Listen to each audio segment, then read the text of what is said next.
On fait la petite cloche de départ.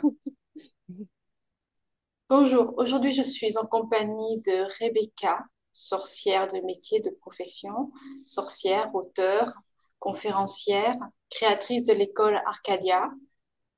Rebecca, aujourd'hui tu as accepté de répondre un petit peu aux questions concernant Yule, ce solstice d'hiver qui arrive à grands pas. Donc on est le 18 décembre, c'est dans 2 jours, c'est bien ça? Alors, le solstice d'hiver va démarrer cette année. Donc, selon les calendriers, ça peut bouger. Cette année, il bascule. On va basculer sur cette période le 22 décembre. Voilà. Et on va commencer à enclencher les 12 nuits de Yule le 21. Voilà, c'est toujours la veille. Mais on approche, on approche.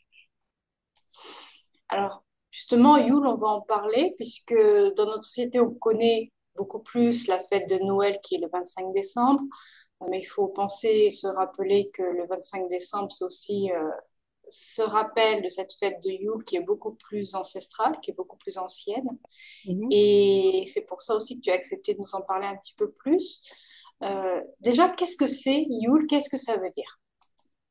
Alors, Yule en norrois, donc en vieux norrois, ce qui est la langue médiévale donc scandinave, c'est Yol et ça signifie roux déjà.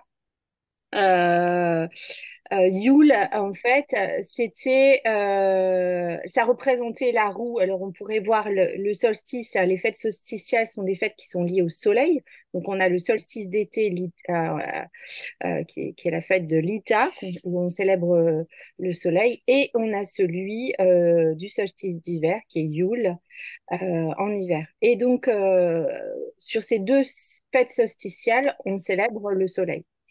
L'été, on va plutôt célébrer l'énergie du soleil qui monte très très haut, en fait, qui est arrivé à son niveau le plus élevé. Et en fait, l'hiver, on célèbre le soleil qui est arrivé au niveau le plus bas. Alors, ce qui est assez intéressant finalement dans ces deux fêtes, c'est que à partir du solstice d'hiver, donc le 22 décembre cette année, le soleil va reprendre de l'ascension. Il va remonter, remonter, remonter pour atteindre ce niveau maximum au solstice d'été. Et au solstice d'été, il va redescendre, redescendre, redescendre pour atteindre son niveau le plus bas au solstice d'été. Et donc, les païens, les Celtes célébraient ce soleil. Alors, il faut savoir, il faut se remettre dans le contexte, hein. Au jour d'aujourd'hui, c'est plus vital pour nous de cultiver la terre, hein. Nous, on va le matin, enfin le matin, enfin pas le matin, mais quoi, que parfois très tôt le matin, on peut aller prendre son petit caddie et mettre ses courses dans le caddie.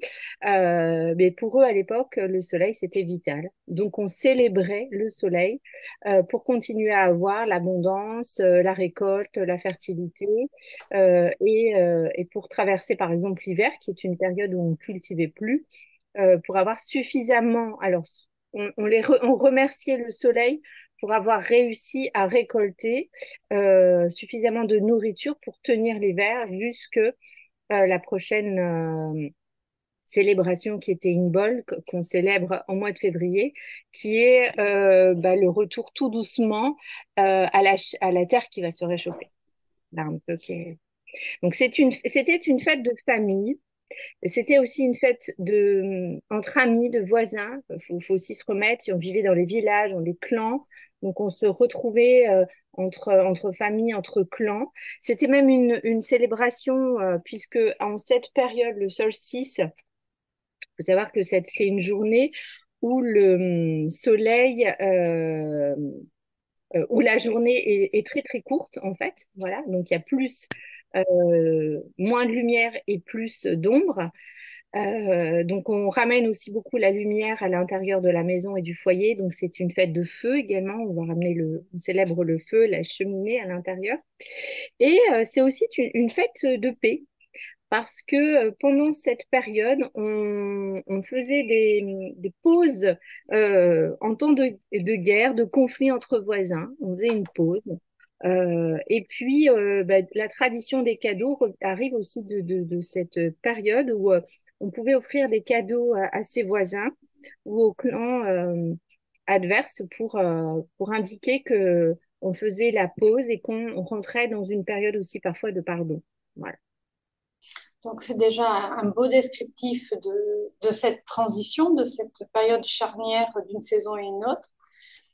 Depuis quand à peu près on ne fête plus Yule? Parce qu'aujourd'hui, depuis 200 ans, on va dire, c'est un peu plus cadré, on ne fête plus vraiment ces célébrations qui sont connotées paganistes dans notre société qui est beaucoup plus catholique, judéo-chrétienne. Alors, une fête qui, dans certains pays, qui n'a pas disparu, en fait, hein, dans les pays scandinaves, en Irlande aussi, dans les pays celtes, on célèbre encore cette fête, mais plutôt sur le côté, j'ai envie de dire, sur un plan culturel. C'est culturel. Ce qui est important aussi à retenir, c'est qu'avec l'arrivée, comme tu le disais, du christianisme, ben ce sont des célébrations qui ont disparu. Et d'ailleurs, ce n'est pas pour rien si la naissance de Jésus tombe le 25 décembre, c'était pour symboliser l'arrivée de la lumière, le retour de la lumière, parce que le solstice d'hiver, c'est le retour de la lumière. Alors jusque-là, de l'Ita jusque Yule, la lumière déclinait et les jours raccourcissaient. Voilà. Et en fait, on annonce avec l'arrivée de Jésus le retour de la lumière. Donc, pour que, j'ai envie de dire, pour que on réussisse à amener des adeptes, il faut se remettre dans le contexte aussi, encore une fois, hein, dans les églises et, et aussi au niveau du christianisme, on a choisi cette célébration de la naissance de Jésus le 25 au plus proche de cette célébration qu'est Yule. Voilà. D'ailleurs, quand on regarde toutes les fêtes du calendrier de la roue de l'année, on observe que à quelques jours près, les fêtes correspondent à des fêtes catholiques, voilà, chrétiennes. Quelles sont, par rapport à ces fêtes donc euh, paganistes, parce qu'on peut dire ça comme ça, quelles sont par rapport à ces fêtes les différences dans les rites, rituels, démarches culturelles qui vont autour? Tout à l'heure, tu as parlé de réunions de famille. On peut faire l'analogie aussi avec le repas de Noël, hein, un petit peu. Est-ce qu'il y a des rites et rituels complémentaires qui peuvent être aussi entendus? Alors, moi, pendant très longtemps, je le fais encore. Évidemment, c'est Yule, mais derrière Yule, il y a ce que nous, on connaît le plus. Notre culture, c'est Noël. Et Noël, alors, peut-être nous sommes dans une époque où moi, j'ai moins eu la culture, oui, de la naissance de Jésus, mais plutôt de Noël qui a été repris.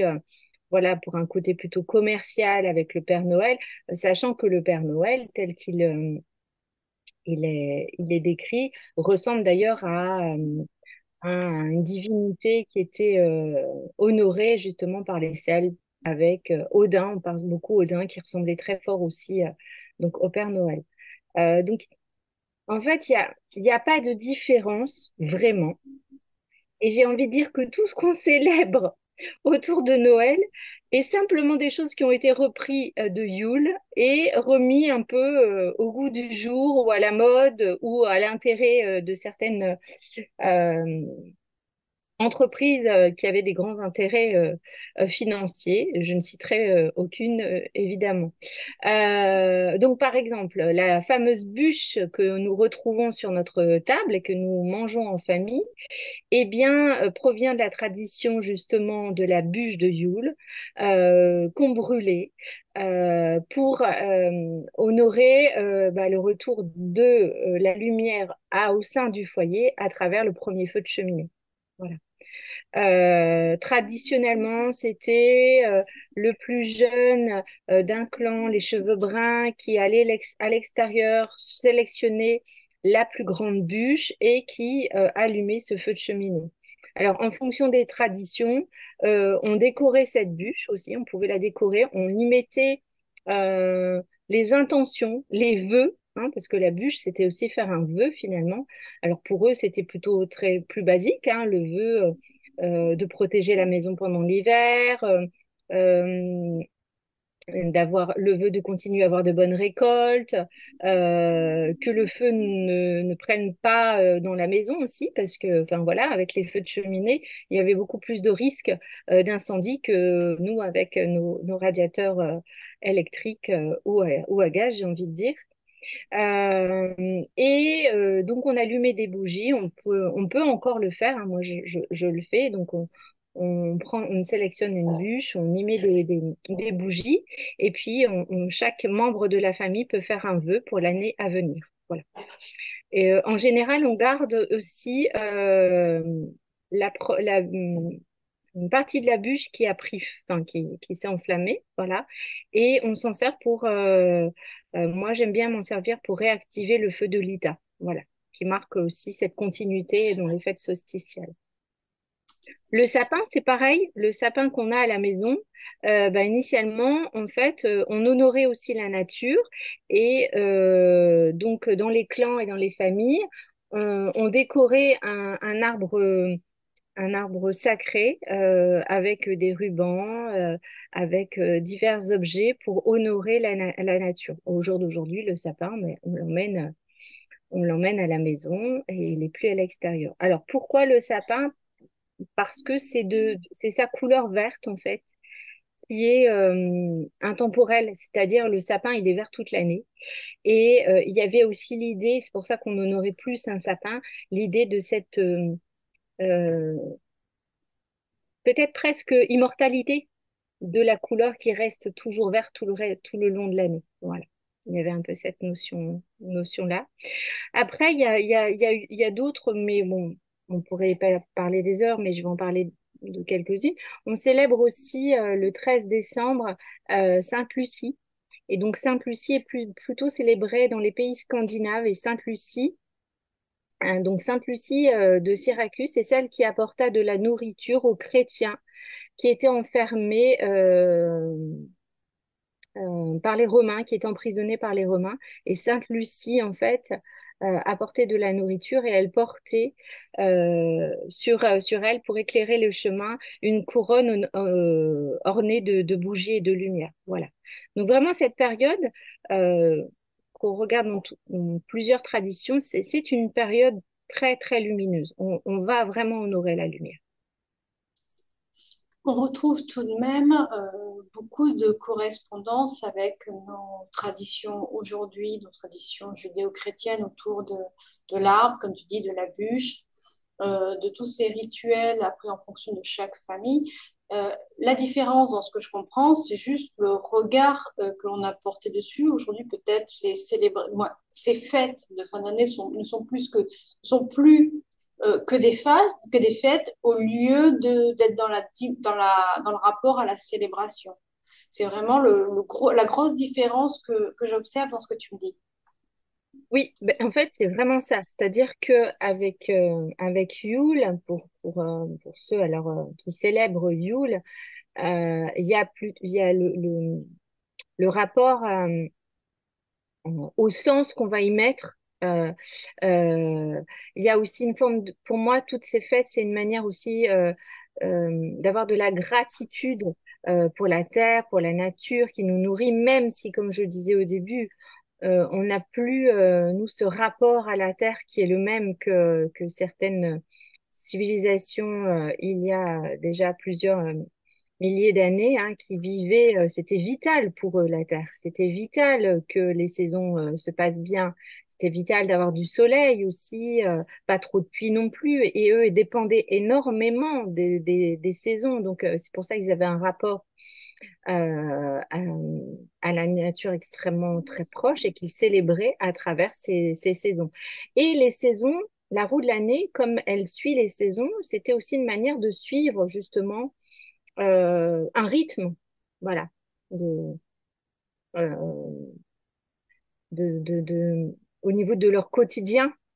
Plus que nous, on a un calendrier, j'ai envie de dire, on a les jours de fête.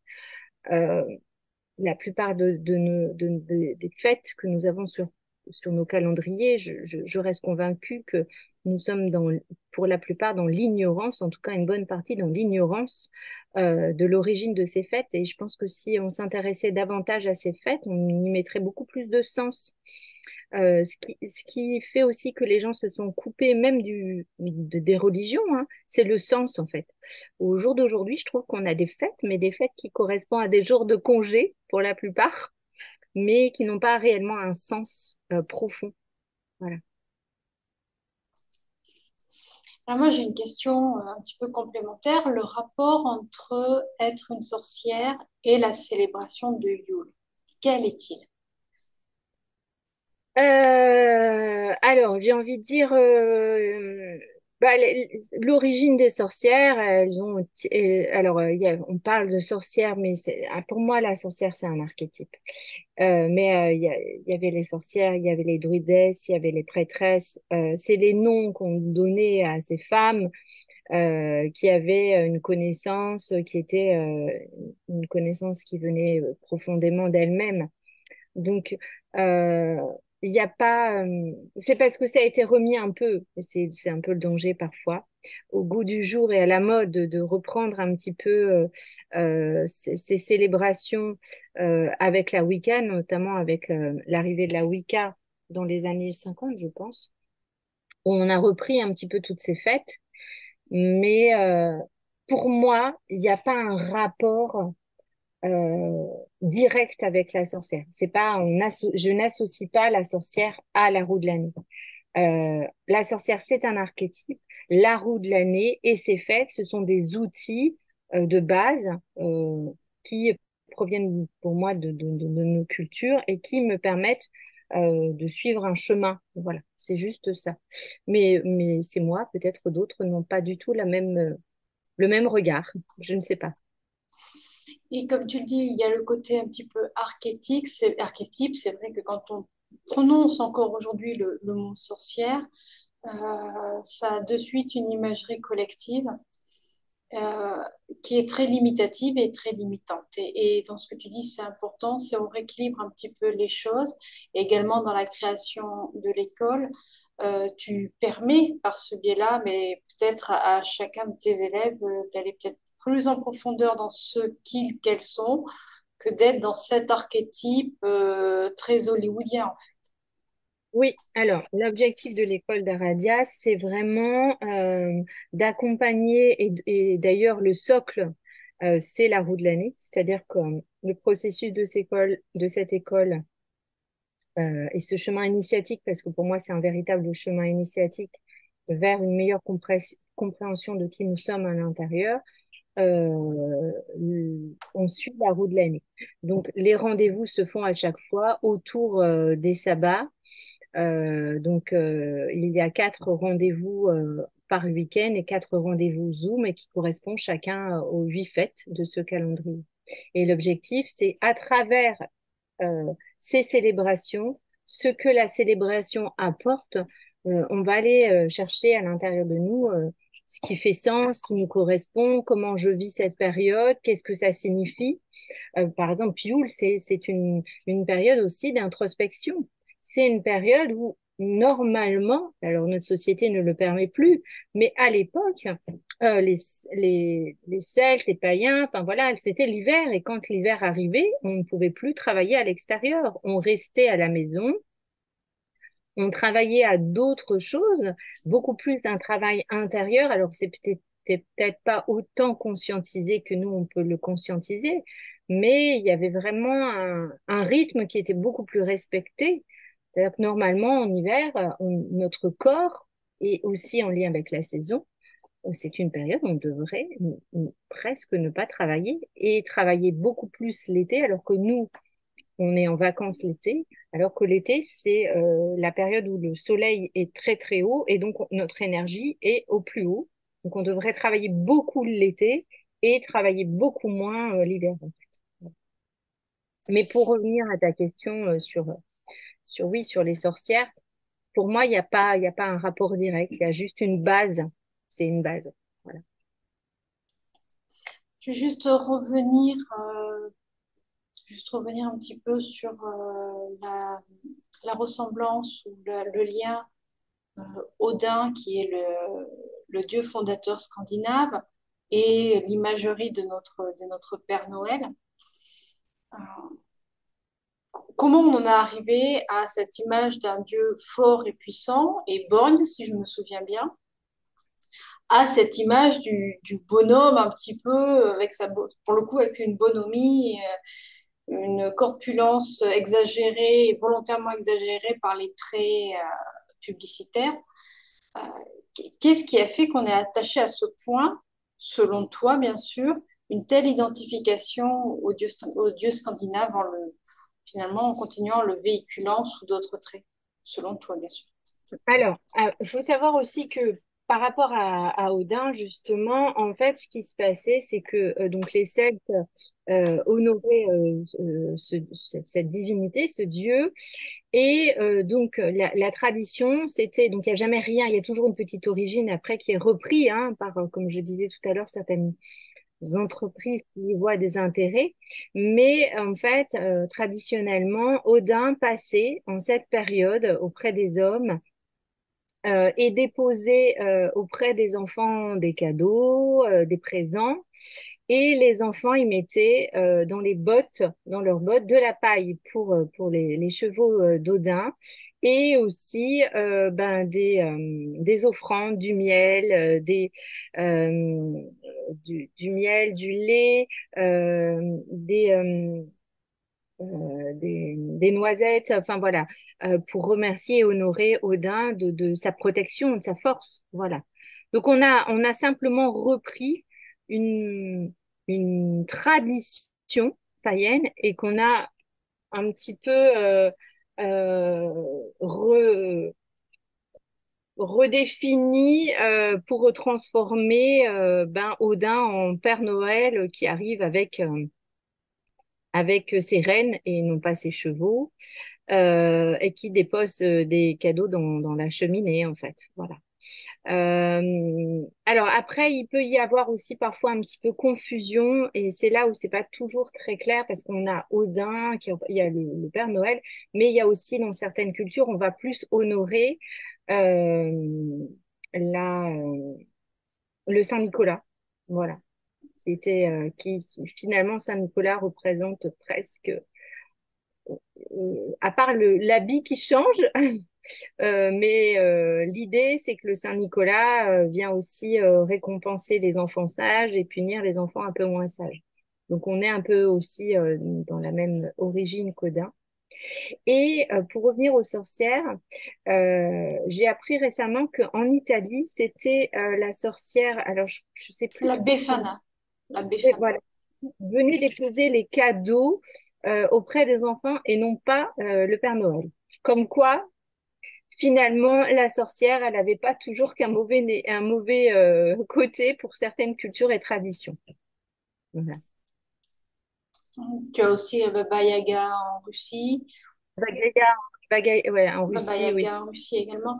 Donc, on est sur quand même deux polarités. Il y a le personnage masculin assez fort, je dirais même assez viril hein, pour le coup, dans son archétype.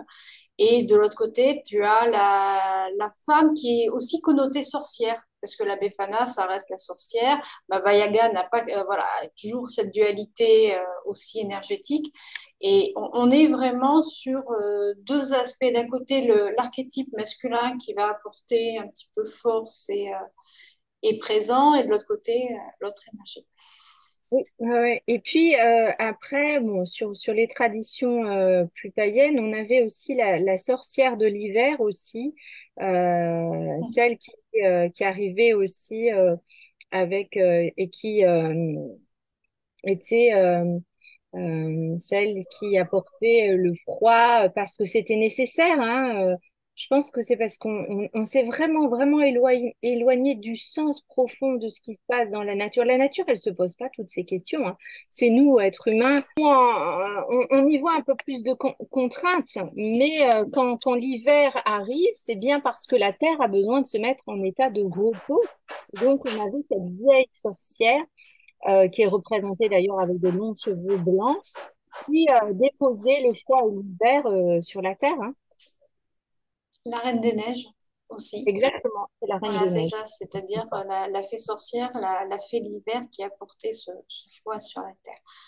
En ce qui concerne la période de Yule, qu'est-ce que tu pourrais conseiller à ceux qui nous regardent? Euh, Là, tu as parlé tout à l'heure, bon, finalement, les modes de célébration sont assez en résonance avec les modes de célébration de la fête de Noël. Même si des fois, en langage des oiseaux, si on écoute bien Noël, je laisse à chacun un petit peu écouter ce que ça veut dire. Euh, Qu'est-ce que toi, tu pourrais apporter comme information, voilà, à ceux qui souhaiteraient peut-être célébrer pour le coup Yule et mettre en place quelque chose. Alors, des choses simples. Moi, j'aime beaucoup les célébrations simples. Voilà.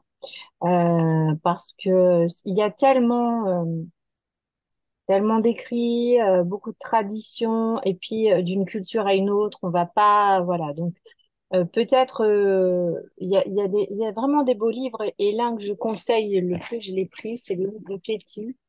Je le montre ici, ce livre-là, Ketty Ferrella, qui a écrit tout un beau livre. Enfin voilà, c'est un méga, vraiment beau livre. Voilà, dedans il y a tradition, recettes. Enfin voilà, elle a vraiment fait un travail extraordinaire. De tous les livres, c'est celui que je trouve que j'ai eu entre les mains le plus complet et facile à lire. Voilà.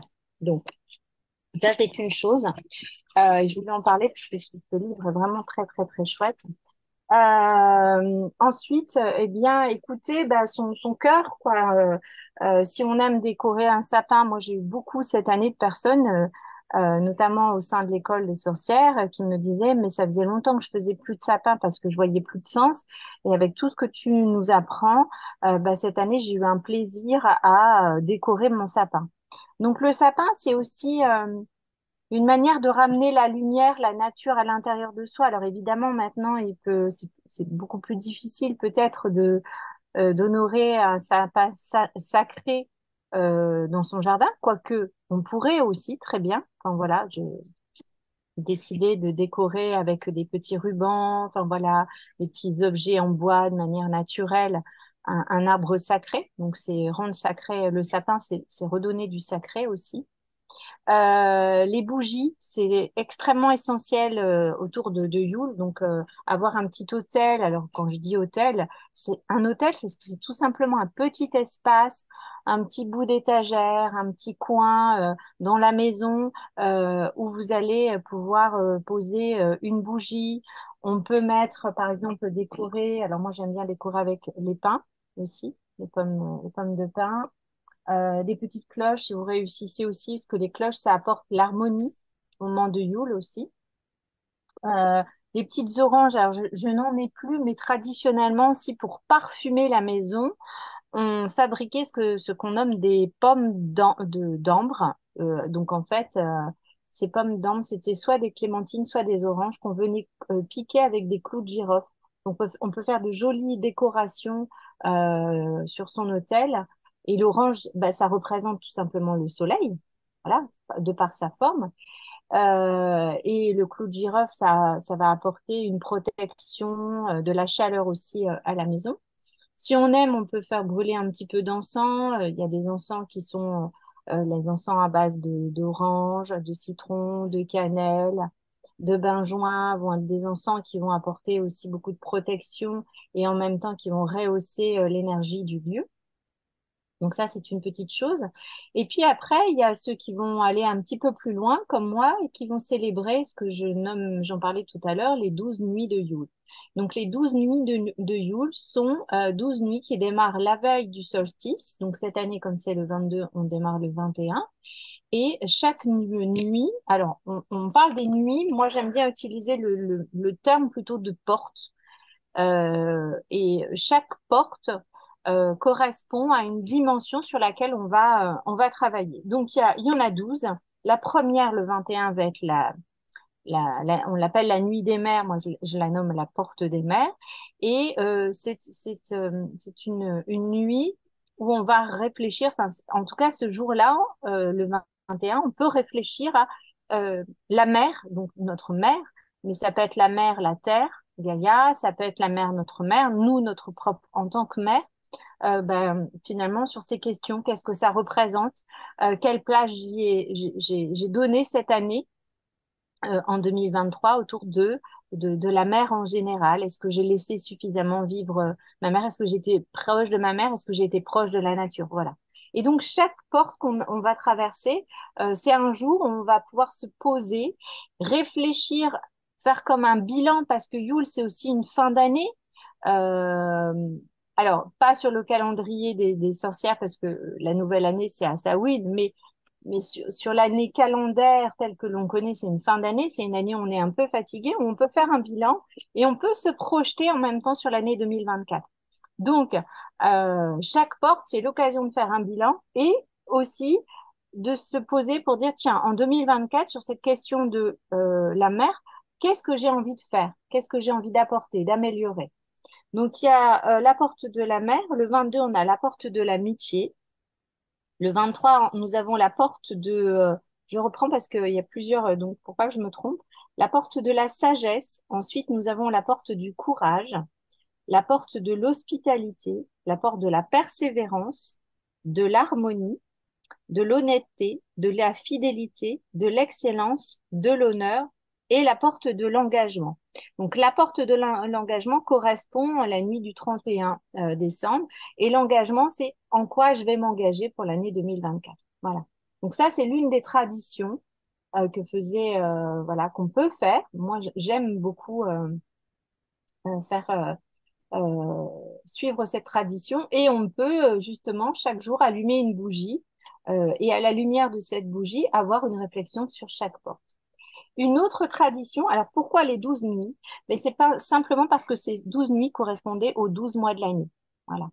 Donc, et au 1er décembre, donc le début janvier, on fait un tirage, ou si on peut faire un tirage d'oracle ou de tarot, et on peut tirer une carte pour chaque porte et qui va correspondre aussi, eh ben, finalement, à chaque mois de l'année, au mois de janvier. Enfin, la porte 1, 2, 3, 4, 12, comme ça nous donne jusqu'au mois de décembre. Voilà. C'est une manière aussi, finalement, de se poser, de faire un bilan, mais en même temps, de se projeter sur l'année qui arrive, qui est en cours, et d'y mettre nos intentions. Voilà. On retrouve un petit peu là-dedans ce calendrier de l'Avent qui est beaucoup plus commercial hein, aujourd'hui, euh, qui est sur cette période du 1er au 24 décembre. Et là, donc, dans ce que tu nous expliques, c'est 12 jours entre le solstice d'hiver et, on va dire, la transition annuelle, où chacun va l'appeler comme il veut. C'est ça. Alors, en soi, moi, je trouve que c'est intéressant de s'approprier.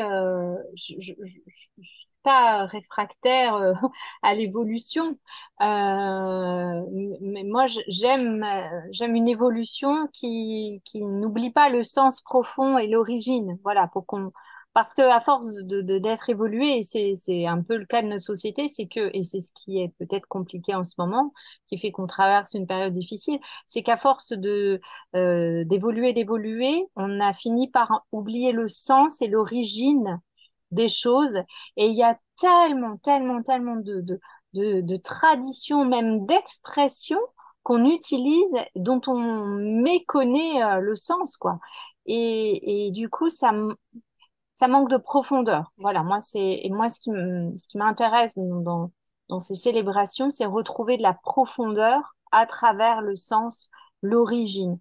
Évidemment qu'on peut pas revivre comme au Moyen Âge, c'est pas du tout ça l'objectif, mais on peut peut-être en étant davantage connecté au sens profond, ben euh, se réactiver, réactualiser et se connecter à l'intérieur de soi. Et je trouve que finalement, c'est aussi comme ça qu'on se relie aux autres. Bien, en tout cas, je te remercie infiniment, Rebecca, de tous ces éclaircissements. Je rappelle, tu es créatrice de l'école Aradia, tu es auteure, tu es conférencière. Aujourd'hui, tu es une sorcière pleine d'amour, sortie de l'archétype du nez crochu, de la verrue au menton, et, et de l'intention négative, bien au contraire. C'est aussi rappelé dans ce que tu proposes à l'école, c'est de développer l'attention positive et évolutive en lien, et ce rapport avec You, il est important aussi, c'est que c'est en lien avec le vivant, encore Mhm. et toujours. C'est un retour aux sources dans le sens du lien de l'humain avec ce qui l'entoure, avec le vivant. Et c'est ça qu'il est nécessaire, je crois, de régulièrement rappeler, c'est que les célébrations, les fêtes qui sont tout au long de l'année, dans cette roue de l'année, ou dans ce système calendaire que l'on connaît tous, c'est rappeler que d'un côté, il y a des chiffres qui sont là, qui sont bien posés sur un calendrier, puis de l'autre côté, il y a des traditions, il y a des célébrations, il y a des liens immédiats avec le vivant qui nous entoure, et tu fais en sorte de pouvoir régulièrement le transmettre. J'essaye du mieux que je peux. Tu le fais très bien. En tout cas, je te remercie encore une fois, Rebecca. Je te souhaite de très belles fêtes de You, une très belle célébration, de très belles fêtes de fin d'année, fêtes de Noël également. Bien sûr. Et je te dis à très vite. Au revoir à tous. Au revoir, Merci, merci Rebecca. à tous À et très merci vite. pour cette invitation. Au revoir. Au revoir.